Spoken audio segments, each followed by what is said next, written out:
Hi, FIGT. My name is Jon Springer. I am an FIGT scholar based in Vienna, Austria. I am a trailing spouse with a beard. We have two neurodiverse children with moderate needs that makes our global mobility complicated. I have lived outside the United States about half my 51-year life at this point. I met my Czech wife while trying to write the great American novel in Paris, where she was working her way around the world as a cook at an American diner. My wife is now a secondary school humanities teacher, which is how we are globally mobile. She's now taught in Al Ain in the United Arab Emirates, where we were crypto Jews, people hiding their religious affiliation from public view. Then on to Qingdao in China, and now we are in Vienna, Austria, and this summer we might move once again.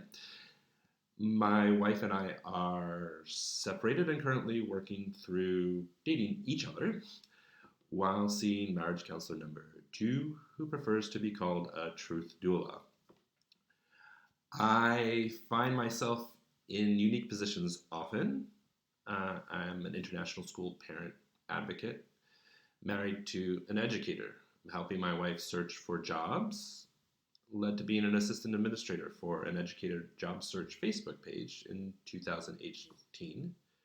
And then briefly I wound up as an administrator for a distance learning Facebook page that started in February 2020 that now has 120,000 members. Like you, my life has discrete errors that comes with moves and career changes and life changes. I was a London School of Economics graduate, a restaurant waiter, a hotel receptionist, a trust banker, a bookstore clerk, and manager of a questionable punk band before my parents died together in the Swiss Air 111 plane crash when I was 27. Since then, I was a flower shop bucket washer, a hopeful novelist, an education student, and then I worked for 4 years as a journalist covering developing economies for Forbes Asia from Pakistan to Timor-Leste to Mongolia to Sri Lanka. And then I took on the role of my life as a parent of my neurodiverse sons that needed me at home. Most people have a dream that they're falling at some point in their lives. Most parents of neurodiverse children I've spoken to have an island analogy at the start of their story. At the front end, when we are newly informed our kids are neurodiverse, we feel like we're alone on an island. I've heard the analogy a lot, and I have lived it.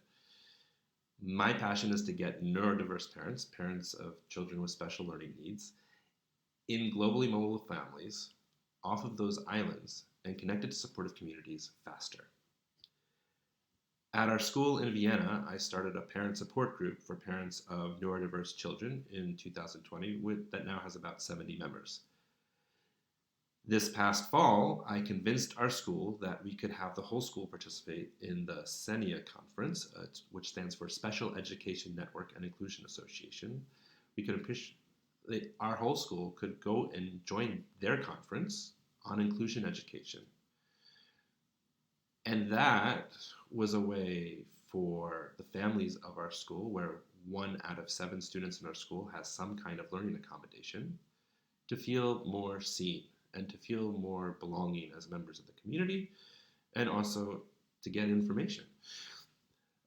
This parent group that I started over the last 15 months since I began it has been this learning process. There's a different value, as FIGT members surely know too, in bringing together families with similar things going on in their lives and constructing a space where there's trust built.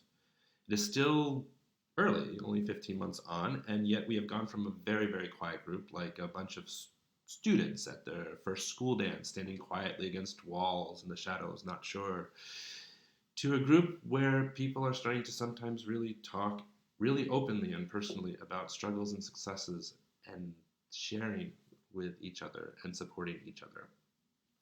So I am going to speak at the next SENIA conference on the topic of groups like mine. I'm advocating to educators to connect parents because I see the value. I've experienced the value in comments from parents in my group saying, my group has supported them for parent well-being, that there's value in parent well-being. And my case to educators is they know students are more ready to learn when their well-being is in a good place. And students don't just parachute into school from the clouds.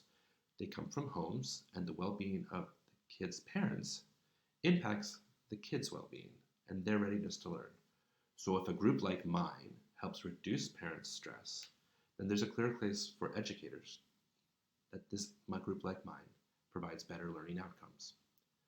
So where do I go from here for me and for my community? For me, who's found different ways to write throughout my life, I'm trying to write a series of children's books, even though I can't illustrate them. So if you want to illustrate them, ping me. And for me and for my community, I am at the front end of constructing what I'm calling a parent-led international school inclusion alliance to advocate for parents and for the value of inclusion education for all students at international schools. I look forward to talking to you more.